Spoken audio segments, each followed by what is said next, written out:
I want to talk the MVP race too, but I want to talk them Aces and Liberty games. So yesterday we had the Commissioner's Cup, $30,000 on the floor, and the Aces got whooped on again, man. 82-63 was the final score. Jonquel Jones ended up winning the MVP.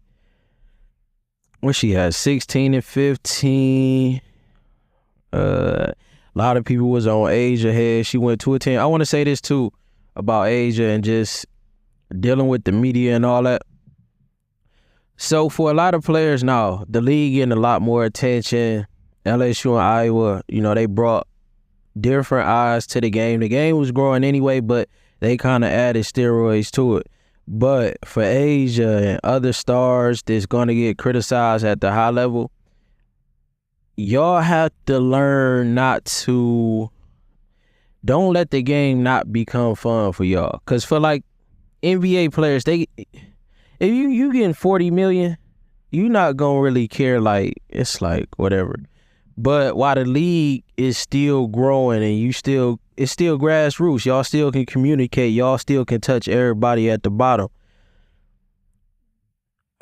I think you just take it like you playing 2K with somebody and y'all talking trash to each other. Don't take it personal to like, oh, this person hates you, or it's not that deep. It's more so it's gang banging at this point. This is how I see it with the Asia and Stewie thing has turned into gang banging, and it's even crossed over into the media, and it's kind of tainting the MVP race to a certain extent, because it's like only two sides now, because you had the big South Carolina side and the back and behind Asia, and then you got the UConn side and the back and behind Stewie. And it's like, if you want to be in with this side, you saying it this way because you don't want to go against the crowd, and if you on that side, then you rocking the same way. And or you just responding to what you feel is overly criticism for your side.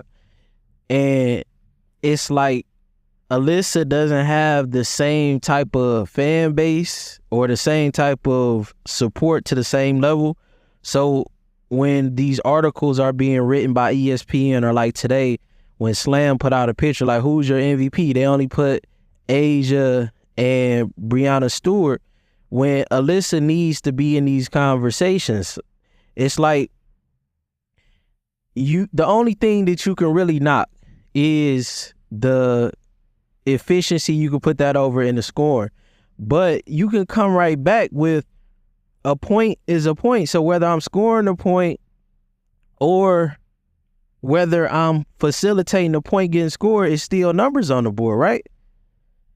But it's like no respect for that, and then you're not putting respect on what you say you value. A lot of people out here, we need better point guards, right? We need better floor generals. We need better understanding, better people who can read the floor. Then why not promote that? We haven't had an MVP to average more than 4 assists. This will be the first time she's averaging 8 assists. I'm doing everything. She's doing everything on defense. I can guard 1 through 5. She can guard 1 through 5. I'm just speaking from her perspective. If I could guard 1 through 5, sometimes she Asia, sometimes she Jackie Young on the perimeter, grabbing rebounds like Asia, protecting the paint, setting screens, facilitating like Chelsea Gray. Like, she having to do so much, and she playing 40 minutes a lot of games. So it's like, what do you got to do to get respect? You lead the league in assists. You lead the league in rebounds. You lead the league in defensive win share. You second in minutes. Asia like 21st. She not even having to play. And I understand there's two arguments. You could say they getting them out of there, or they just so top heavy. And both of y'all super teams. So y'all, both of the sides is gangbang. Y'all need to stop like, oh, well. No, you just top heavy and you got depth. But both of y'all are super teams, and when y'all peaking is dangerous. So losing Breezy, Breanna Jones, and they still been able to stay afloat. And remember, go back to them preseason power rankings.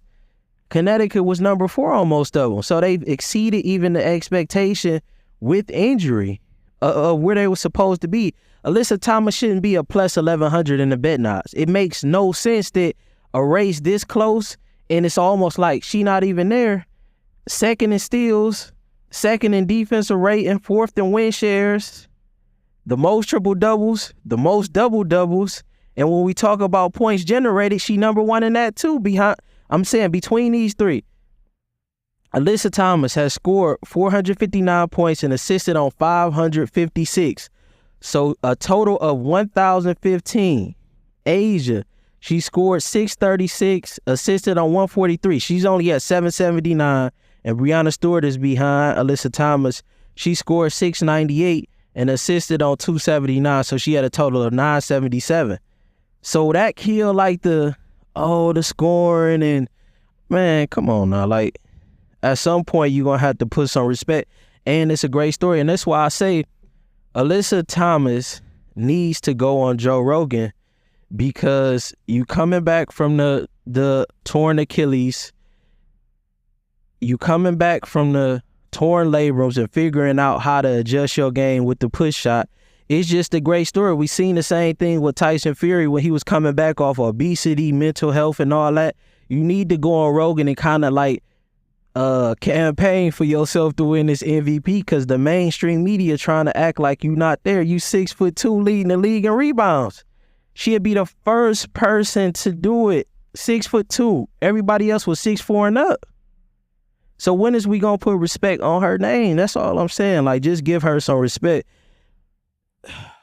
70% from the free throw line, 45% from the field. She averaging 14 points, 10 rebounds, 8 assists, and 2 steals. But that's all I'm saying, man. Put some respect on Alyssa Thomas. As far as the Aces and the Liberty, overall, I had either Marine or maybe Sloot, the MVP. It's not like I'm not late in the game. John Quayle started to, like, the 15 rebounds. It's kind of like I don't even know where they came from. I really didn't even see John Quayle like that. It was like Sabrina. Sabrina got hot at the right time, late in the clutch. But it's from the same thing. What I seen in that first blowout, the transition threes, when they're coming down off a missed shot or just throwing it in, the Aces sometimes they just go to sleep. That first game they got blew out in New York, it was kind of like, we can turn it on when we're ready, and then you found out, oh, we can't turn it on. The second game, like yesterday, both teams wanted it. It was real tense. It was like a big boxing fight where both sides could knock out the other side, and it was just like, oh, who gonna land the shot first? So it started real slow. To me, the pickup was when Marine came in and she hit those shots. It was kind of going back and forth until the end. Second quarter, I felt like the Aces adjusted, because first quarter was beautiful. It was kind of like New York versus Indiana, where they was picking them apart.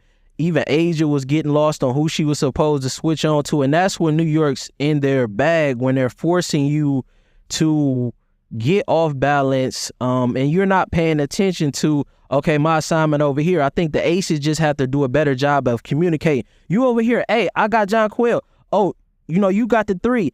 And if you have to give up something, give up the 2. I'm taking 2 over 3 all day. I'm gonna keep saying that. Too much I see with the defense, especially guarding New York. I'll see players collapse to the paint instead of guarding the 3. 1 plus 1 is gonna always be 2. 2 is always gonna be more than 3. So give up the 2 if you gotta give up something. If you get lost, I'm sticking to the 3-point line. That's something, and I just think they have to do a better job of communicating. We can't say, oh, if Candace come back, because Candace might not come back. So what you got to do is control what you can control, and these games have been close. It's just the third quarter, the same thing that was happening in the first. The Aces did a good job of, I would say, focusing more. They were switching better. Stokes, she was getting lost a lot early in that first quarter.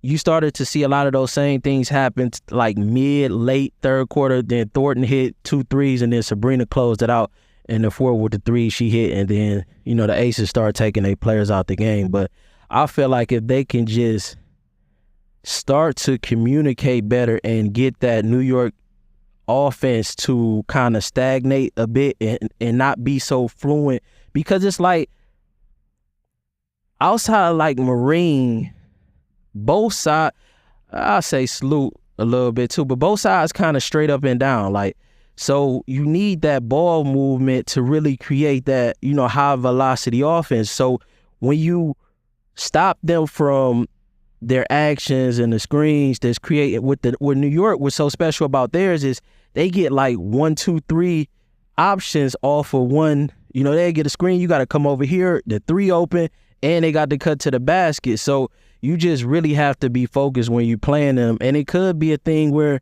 the Aces have done this. They've been winning all season, and they can't really turn it on until it's time to turn it on. So sometimes, you can be a victim of winning, and that could be the case. But we'll see next game.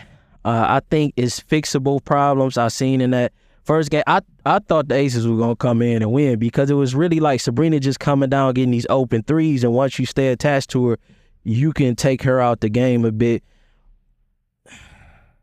New York at their best, I'm not going to lie. I was saying this since the first video I made about it. Like, if I prefer the style, it's the style of New York play. That's what I like. I like forcing switches and mismatches and just picking the team apart. They like a great counter puncher. Like, it's, like seeing Terrence Crawford fight. So Asia didn't have the best game, but Stewie didn't have the best game. You had both sides arguing over that.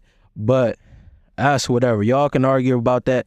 I think for both sides and mainstream media, let y'all thing be the championship. Give Alyssa Thomas some love. We need, for the first time, with Candace Parker had like 3.8 assists, and then we had Cheryl Swoops, I think in 05 when she won, she had like 4.2, and Cynthia Cooper twice in 97, 98, she had average 4. So let's put some respect on the assists, and let's put some respect on the 5th. Alyssa Thomas would be the 5th MVP to average a double-double, but the first to average 10 rebounds this under 6'4". So y'all let me know what y'all think, man. The next game coming up, I do think the Aces' problem are correctable, but I do understand it's just dangerous playing that depth of New York. And that first game, they were still putting things together, figuring out their rotation.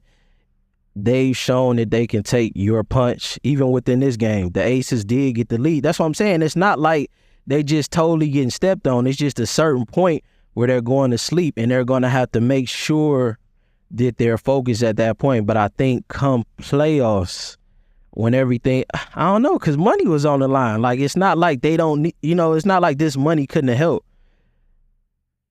But maybe win the big prize. So you don't want to wait too long to turn the switch on, but I don't think it's impossible to turn the switch on. It's just getting that attention to detail and trying to put Asia in a position to where she's not, because New York did a good job of making her shoot over length. They just was guarding long. So just trying to get her in a position to get some more space to get some easy shots.